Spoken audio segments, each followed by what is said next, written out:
Akkam jirtu hordoftoota fayyaa FB'dhaan nagaa keessanii ayu Dr. Caalaa Didhaan jedhama. Har'a mata duree tokko qabannee dhufnee jirra. Kanaafuu haga xumura qophii keenyatti nu wajjin taasisaniin jenna.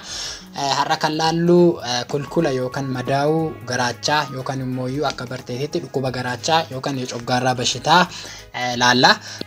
Kallattumaan waa'ee garaachaa fi dhukkuboota garaachaa keessattuu madaa'uu fi kulkula garaachaatti odoo hin seeniin dura waa'ee akka seensatti akka nu ta'uuf waa'ee sirna bullaa'insa nyaataa fi ujummoolee sirna bullaa'insa nyaataa waan tokko isiniin jenna. Jalqaba nyaanni soorannu hundumtuu kan nyaannu hundumtuu egaa afaan keenyaan fudhannee booda afaan keenya keessatti kompaawundoonni tokko kanneen akka nyaatota kaarboonhaayidireetii qaban nyaata wanta garaagaraatiin hancufa keenya fi inzaayimii garaagaraa afaan keenyaan maddaniin egaa bullaa'anii booda nyaatonni kanneen akka coomaaf zayitaa fi pirootiinii ta'an achi keessatti hin bulloofne immoo egaa ujummoo liqimsituutiin gara garaacha keenyaa egaa seenanii booda yeroo muraasaaf garaacha keessa turuudhaan garaacha keenya keessatti immoo gargaarsa uumamaan garaachi keenya inzaayimii garaagaraa fi akkasumas asiidii hidroklooriik asiidii gargaarsa sirna bullaa'insa nyaataatiif nu fayyadu qaba. Nyaatonni pirootiinii ta'an gargaarsa inzaayimii fi asiidii kanaatiin eega bullaa'anii fi akkasumas nyaanni coomaaf zayita jenne sun akkasumas nyaanni kaarboonhaayidireetii achi afaan keenyatti bullaa'an sun yeroo muraasaaf eega turanii booda gara mar'imaan keenyaa seenu. Eega mar'imaan keenya keessa seenanii yeroo nyaata adadaan mar'imaan keenya keessatti illee iddoo garaagaraatitti nyaanni coomaaf zayitaa sunii fi nyaanni odoo garaachaa fi afaan keessatti odoo hin bullaa'in hafan bullaa'anii xuuxamuudhaan gara tiruu keenyaa deemu. Tiruu keenya keessatti immoo egaa dhimbiibamee booda ujummoolee dhiigaa seenuudhaan dhiigatti makamanii gara gama xixiqqoo gulukoosii jedhaman qaama keenya hundumaafuu seelota keenya hundumaafuu barbaachisanitti egaa nyaanni guddaan nyaanni sun jijjiiramanii booda dhiiga seenuudhaan qaamota keenya fi seelota keenya iddoo garaagaraa jiraniif faayidaa kennu jechuudha. Kan faayidaa hin kennine kan wanti hundumtuu keessaa kan fayyadu xuuxame immoo gama bobbaatiin gara alaatitti ba'a jechuudha. Garaachi maal akka ta'e ilaallu. Garaachi qaama sirna bullaa'insa nyaataa keessaa isa tokko ta'ee liqimsituu fi mar'imaan keenya kan wal qabsiisudha. Innillee iddoon itti argamu karaa bitaatti lafee qoma keenya riippii jedhamu gara gadiitii fi handhuura keenya gara handhuura keenya olitti kan argamudha. Egaa argama garaachaa hagana jennee dalagaan yookaan faayidaan garaachaa maal akka ta'e ilaalla. Faayidaan garaachaa baay'ee ta'anis isaan keessaa muraasa isiniin jechuudhaaf inni jalqabaa sirna bullaa'insa nyaataa keessatti gahee qaba. Itti aansuudhaan nyaata keenya wajjinis ta'ee gama garaagaraatiin baakteeriyaalee jarmiilee gara ujummoolee sirna nyaataa keenya seenan ajjeesuudhaafis faayidaa qaba. Akkasumas iddoo yeroo muraasaaf odoo nyaanni keenya gara qaamolee seelota garaagaraatitti hin xuuxamanii fi gara mar'imaan keenyatti odoo hin darbin yeroo muraasaaf yeroo itti nyaanni keenya yeroo muraasaaf itti kuufamudha. Akkasumas iddoo viitaaminoonni tokko fi albuudonni tokko itti xuuxamanidha jechuudha. Egaa dalagaa isaa hagana jennee garaachi keenya dalagaalee kanneen hojjechuudhaaf keessattuu dalagaalee isaan lamaan bullaa'insa nyaataa fi baakteeriyoota garaagaraa ajjeesuudhaaf keemikaalota yookaan dhangala'aa garaagaraa qaba. Dhangala'aan kunis maqaan isaa asiidawaa kan ta'e hidroklooriik asiidii kan jedhamu qaba. Dhangala'aa biraa kanneen akka peepsiinis qaba. Kanneen fayyadamuudhaan sirna bullaa'insa nyaataa nyaata soorannu bulleessuu irratti fi akkasumas baakteeriyoota gama garaagaraatiin karaa ujummoolee sirna nyaataa keenyaa seenan ajjeesuu irratti gahee guddaa taphata jechuudha. Asiidiin kun immoo akkuma dura isiniin jedhee baay'ee hamaadha isiniin jedheera. Baay'ee cimaadha isiniin jedheera. Baay'ee cimaa ta'uurraa kan ka'e yoo wanti garaagaraa ta'e garaacha keenya haga hin miidhuutti gahuu danda'a jechuudha. Kanaafuu garaachi keenya illee uumamaan akkuma asiidii kana qabu akkaataa ittiin asiidii kana ittiin ofirraa dhowwullee qaba jechuudha. Isaan illee asiidii kanneen haalli ittiin ofirraa dhowwu keessoon garaachaa kun mukas kan jedhamu haguugamee argama. Mukosaan kunis dhangala'aa mukasii jedhamu oomishuudhaaf yookaan maddisiisuudhaaf faayidaa qaba. Akkasumas hormoonii piroostaaglaandiinii kan jedhamus qaba. Koompaawundii baayikaarbooneetii jedhamus qaba. Dhiigni karaa garaagaraatiin dhiiga raabsituun garaagaraa dhiigni gara garaachatti deemullee akka asidiin kun garaacha keenya hin miine irratti gahee guddaa taphatu jechuudha. Kanaafuu garaachi keenya fayya qabeessa ta'e akka oomishuuf wanni kunniin lamaan wal madaaluu qabaatu jechuudha. Warroonni garaacha keenya miidhan asidiin kunniinii fi warroonni asidii kanarraa immoo garaacha keenya dhoowwan kunniin wal madaalanii jiraachuu qabu jechuudha. Fayyaa ta'eetoo itti fufuudhaaf garaachi keenya. Egaa waa'ee garaachaa hagana jennee dhukkubni garaachaa yookaan kulkuluu fi madaa'uun garaachaa hoo maal kan jedhuuf akkuma maqaa isaarraa keessoon garaachaa kan garaacha keessa isaatiin haguugee argamu yookaan mukosaa jedhamu yommuu kulkuluu fi yommuu madaa'u dhukkuba garaachaa nutti fida jechuudha. Dhukkuba garaachaa akkuma barteedhuma waan ta'eef isiniin jedha. Dhukkuba garaachaa kana hoo maaltu nutti fida? Mee tokkoon isaanii ilaallu. Tokkoffaa irratti infekshinii baakteeriyaa H. pylori jedhamu. Baakteeriyaan kun yeroo baay'attuu hin argama. Garuuyyuu yeroo baay'ee dhukkuba fiduu odoo hin fidin cadhiseetuma qaama keenya garaacha keessa taa'a jechuudha. Garuu yeroo tokko haalli mijataan yommuu jiraate garaacha keenya miidhuu danda'a jechuudha. Haalli inni ittiin garaacha keenya miidhu immoo haala garaagaraatiin tokkoffaa kulkulli akka uumamu infekshinii uumuudhaan akka kulkulli uumame godhee madeessuu danda'a garaa keenya. Inni biraa inzaayimii yuurees jedhamu waan qabuuf inzaayimiin kun wantoota garaagaraa amooniyaa yuuriyaa garaagaraa gara qaama keenyaa seen gara amooniyaa fi kaarboon daayoksaayidiitti jijjiiruudhaan warri kunniin lamaan immoo mukosaa yookaan immoo keessoo garaacha keenyaa haguugee kan argamu kan waan sumii ta'aniif salphumatti miidhuu danda'u. Yeroo baay'ee infekshiniin kun yookaan baakteeriyaan kun yeroo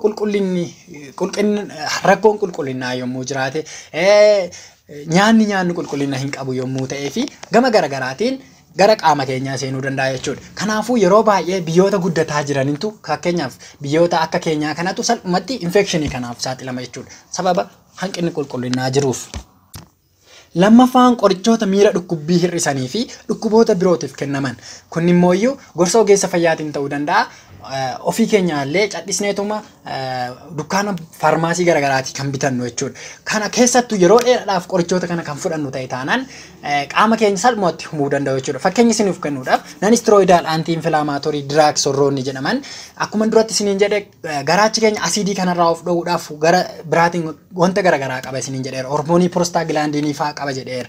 Kanaafuu non-steroidal anti-inflammatory qorichoonni kunniin akka salphumatti oomishtummaan hormoonii piroostaaglaandiinii kun akka hir'atu gochuudhaan dalagaansaa akka hin jiraanne gochuudhaan salphumatti nu saaxiluu danda'a jechuudha. Qorichoonni kunniin fakkeenyaaf indoometaasiinii, aspiriinii, ibuprofenii fi kan kana fakkaatan salphumatti yeroo dheeraadhaaf kan fudhannuu fi seeraan hin fayyadamnu taanaan dhukkuba kanaaf yookaan dhukkuba garaacha kanaaf nu saaxiluu danda'u jechuudha. Inni biraa tamboo xuuxuu. Tamboo xuuxuun akkuma hundi keessan beektan keemikaala nikootiinii jedhamu waan qabuuf nikootiiniin kun immoo oomisha asidii akka si'aawtu waan godhuuf asidiin kun hammam ta'ansaa akka ba'atuu fi akka garaacha keenya hubu godha jechuudha. Inni arfaffaan yaadaa fi dhiphina hamaa kana yommuu jedhu warroonni yaaddoo fi dhiphina hamaa nutti fidan fakkeenyaaf rakkoo hawaasummaa ta'uu danda'a, rakkoo diinagdee, rakkoo siyaasaa, rakkoo hawaasummaa yommuu isiniin jedhu maatii wajjin walitti bu'uu, jaalallee fi walitti bu'uu, hojiin baay'ee namatti baa'achuu, rakkoo diinagdee yommuu isiniin jedhu galii gadi aanaa argachuu, hojii dhabuu, rakkoo siyaasaa yommuu isiniin jedhu fakkeenyaaf akka biyya keenya mana hidhaa keessa yeroo dheeraadhaaf turuu, yeroo tokko immoo dhukkuba cimaa ta'e kan biroo dhukkubsannu ta'e waa'ee isaa yaaddachuu yaaduun jira. Gubaa qaamaa yommuu abiddi nu gube yeroo tokko immoo qoricha dhukkuboota yaala baqaqsanii hodhuu barbaadanii yeroo dheeraa mana yaalaa nu ciibsan yommuu akkas ta'an kunillee akka dhukkuba garaachatiif saaxilamnu godha jechuudha. Inni biraa gartuu dhiigaa O fi gartuu dhiigaa A qabaachuun illee sababa akka namoonni gartuu dhiigaa kanneen lamaan qaban yeroo baay'ee salphumatti dhukkuba kanaaf saaxilamu wanti jedhamus jira jechuudha qorannoon tokko. Inni biraa wantoota seelota mukosaa yookaan immoo kan asidii nurraa dhoowwu kana oomishan miidhanii fi ajjeesuu danda'an. Fakkeenyaaf alkoolii baay'isanii dhuguu, yeroo dheeraadhaaf alkoolii dhuguu, alkoolii qabiyyeen alkoolii isaa baay'ee hamaa ta'e dhuguu fi akkasumas alkoolii qabiyyeen isaa xiqqoos ta'e yeroo dheeraadhaaf kan fudhannu ta'e taanaan seelota mukosii oomishuudhaaf kan asiidii kan nurraa dhoowwu waan miidhaniif salphumatti dhukkuba kanaaf saaxilamuu dandeenya jechuudha. Nyaata summaa'ee fayyadamuu, nyaata ashaboon itti baa'ate soorachuu, qoricha garaagaraa fakkeenyaaf of ajjeesuuf jennee qoricha aramaa ta'uu danda'a. Wanta garaagaraa qoricha sumii ta'an kan fayyadamnu ta'e taanaan illee dhukkuba kanaaf nu saaxiluu danda'a jechuudha. Akkasumas rakkoo sirna ittisa dhibee qaama wal qabatan auto immune disease warroonni jedhamanis dhukkuba kanaaf akka saaxilamnu nu godha. Inni biraa yeroo tokko gaastiroonomaa warra jedhamu wanta jedhamu jira yookaan Zillinger Ellison syndrome warroonni jedhaman. Inni kun immoo yeroo baay'ee gara olii mar'imaan keenya gara olii fi rajiijii keenyaan hormooniin gaastiriin jedhamu kan maddu yeroo baay'ee asiidii oomishtummaa asiidii hydrochloric acidii kan saffisiisan dhukkuba kanaaf akka saaxilamnu nu gochuu danda'a jechuudha. Yeroo tokko immoo dhukkuba garaachaa kana dura garaachi keenya madaa'ee yookaan kulkulee jira taanaan yeroo tokko nyaanni akka dhukkubni kun nutti hammeessan akka nutti hammaatu kan godhan nyaanni tokko jiru. Nyaanni kun namatti garagara. Fakkeenyaaf namni akkuma walumaa galatti garuu yeroo baay'ee namni nyaata si'eessituu akka barbarree akka mixmixaa fi kan kana fakkaatan namni fayyadamu. Akkasumas immoo buna namni dhuguu fi kan kana fakkaatan yeroo baay'ee nyaanni kunniin dhangala'aan kunniin dhukkubni isaanii dura yookaan immoo garaacha isaanii dura madaa'ee jiru san caalatti akka dhukkubbiin itti dhagahamu waan gochuu danda'uuf dhukkubni kunis nyaata kana jennee mallattooleen dhukkuba garaachaa hoo maal kan jedhuuf immoo yeroo baay'ee dhukkubbii garaa handhuuraa olitti baay'ee kan nama gubuu fi yeroo tokko immoo muraa ta'e yeroo gara gateettii keenya gara mirgaatii fi dugda keenya duubatti illee miirri gubaa yookaan nutti dhagahamu ta'e yeroo baay'ee dhukkubbiin kun dhukkubbii garaachaati jechuu hin dandeenya jechuudha. Garuu yeroo baay'ee dhukkubni kun namatti garagara ta'ullee yeroo tokko namni nyaata yommuu nyaate dhukkubbiin kun itti kan jabeessu ta'uu danda'a. Yeroo tokko immoo nyaata yoo nyaatiin yeroo dheeraadhaaf kan turan yoo ta'e immoo nama tokkoof dhukkubbiin kun itti hammaatuu danda'a jechuudha. Tokkoof yoo nyaate dhukkuba, tokkoof immoo yoo soome dhukkuba. Kanaafuu dhukkubbiin kunillee asirratti wanti isin beekuu qabdan madaa'uudha isiniin jedheera. Madaa'uun kun immoo garaacha keenya ta'uu danda'a. Akkasumas gara gadiitiin immoo mar'imaan keenya gara olii miidhamuu danda'a. Yommuu mar'imaan keenya gara olii kan madaa'e ta'e keessattuu baakteeriyaa H. pyloriidhaan kan miidhame yoo ta'e yommuu nyaanne dhukkubbiin kun nu dhiisuu danda'a. Keessattuu namoonni akkanaa kun yoo nyaatan waan dhukkubbiin dhiisuuf yeroo baay'ee waan nyaataniif furdina garmaleetiif saaxilamu jechuudha. Yeroo tokko immoo garaacha keenyatu miidhame ta'e taanaan yommuu nyaata itti nyaanne yoo kottoonfatu garaachi keenya yommuu kottoonfatu asiidiin bakki madaa'e sun asiidiin sun dhaqee bakka madaa'e san tuquu danda'a. Yeroo kana dhukkubbii hamaa nutti dhagahamuu danda'a jechuudha. Yeroo kana namni garaachi isaa madaa'e yeroo baay'ee nyaata isa jibbisiisaa nyaata yoo nyaate natti jabeessa waan jedheef odoo nyaatiin yeroo dheeraaf waan turaniif dhukkubbiin kun akka ulfaatina garmaree hir'achuudhaaf isaan saaxiluu danda'a jechuudha.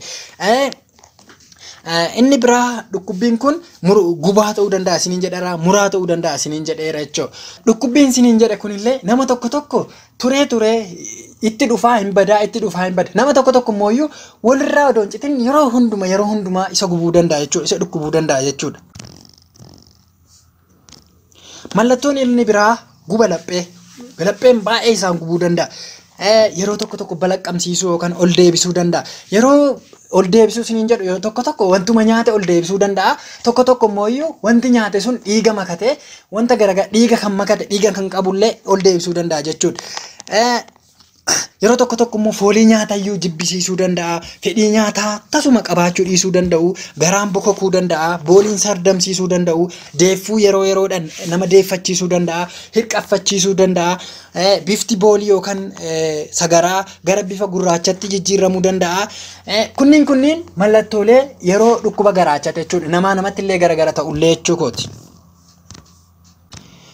Yaallii fi furmaanni dhukkuba garaachaa hoo maali kan jedhuuf akkuma amma armaan olitti isiniin jenne dhukkubicha kana wantoonni nutti fiduu danda'an jira jennee jirra. Kanaafuu wantoota dhukkuba kana nutti fidan irraa of eeguu fi irraa of qusachuu qabna jechuudha. Isaanillee alkoolii baay'isuu hin qabnu yookaan alkoolii baay'isuu yookaan dhugnes ta'e xiqqeessine dhuguu qabna. Tamboo xuuxuu dhiisuu, qorichoota ajaja ogeessaa malee fudhachuu dhiisuu, yoo ajaja ogeessan ta'eetoo dhukkuba kana nutti jabeessa ta'e immoo ogeessa keenya mariisisuu, yeroo dheeraa fudhachuu dhiisuu. Nyaata akkasumas immoo nyaata dhukkuba kana nutti cimsan kan duratti jenne san irraa fagaachuu. Nyaanni kun yeroo baay'ee duratti illee isiniin jedheera abbuma santu beeka. Garuuyyuu walumaa galatti yeroo baay'ee mi'eessitoonni tokko tokko dhugaatii fi nyaata hojjetamaniitu yeroo dheeraadhaaf turan buna, daabboo, paastaa, nyaata sukkaaraa fi ashaboon itti baatee fi kan kana fakkaatan yeroo baay'ee nama baay'ee irratti dhukkuba kana itti kaachisuu danda'a waan jedhamaniif wantoota akkasii walumaa galatti dhukkuba kanaaf sin saaxilan dhukkuba kana akkasitti ciman dhukkubbiin akkasinitti dhagahamu wantoota sin godhan irraa fagaachuu qabdu jechuudha. Nyaata dhukkuba kana irraa fayyuuf nu gargaaran fayyadamuu qabna. Nyaanni fakkeenyaaf dammi yeroo baay'ee madaa garaacha keenya madaa fayyisuu irratti baay'ee gahee qaba. Isallee akkaataan itti fayyadamtan ganama garaa duwwaatti fal'aana 2 hanga 3 fayyadamuu qabdu. Fuduraa fi kuduraa garaa fakkeenyaaf keessattuu abukaadoo, maangoo, muuzii, cuunfaa zinjibilaa, timaatimii, baaqela, raafuu fi kan kana fakkaatanii yeroo baay'ee nama dhukkuba garaachaa qabuuf ni gorfamu. Kanaafuu isaan kana fayyadamuu qabdu. Keessattuu abukaadoo, bishaan baay'ee dhuguu, liitira 2 hanga 3, sochii qaamaa sasalphaa gochuu. Keessattuu guyyaatti daqiiqaa 30 torbanitti guyyaa 5 yommuu sosochii qaamaa sasalphaa gootan wanta garagaraaf dhiphina garagaraatiirraa isin saaxiluu danda'a. Ulfaatina qaamaa garmaleetiif akka hin saaxilamne isin gochuu danda'a. Faayidaa hedduu qaba sochiin gochuuni. Kanaafuu faayidaa dhukkuba garaachaallee nurraa hir'isuuf baay'ee faayidaa qaba jechuudha. Yoo rafnu yeroo baay'ee boraatii fayyadamuu qabna. Yoo rafuuf jennu nyaata duursinee sa'aatii 1-2 duursinee nyaachuu qabna. Yoo rafuuf jennu nyaachuu hin qabne jechuudha. Keessattuu daqiiqaa 30 rafuuf jennutti nyaata nyaachuu hin qabnu. Nyaata qurxummii nyaachuu qabna. Yoo kan nyaata nyaannu keessattuu nyaata nu jibbisiisa ta'e yoo nyaata nyaannu nu dhukkubsa ta'e fi kan kana fakkaatan yoo ta'e nyaata yeroo tokkoon baay'ee nyaachuurra xixiqqeessine yeroo baay'eedhaaf kan sadii guyyaatti gizee 2-3 nyaanna taanan isa san hammamtaasaa waluma qixa goone guyyaatti gizee 5 hanga 6 fayyadamuu qabna. Fi kan kana fakkaatan akka salphumatti mana keessanitti wanta gochuu dandeessanii jechuudha. Garuuyyuu wanta kana hunda gootaniitoo yoo dhukkubbiin kun caalumatti dhukkubaatuma itti fufataanaan mana yaalaa deemtanii ogeessa yaalaa ogeessa fayyaa wajjin mari'achuu qabdu jechuudha. Ogeessi fayyaallee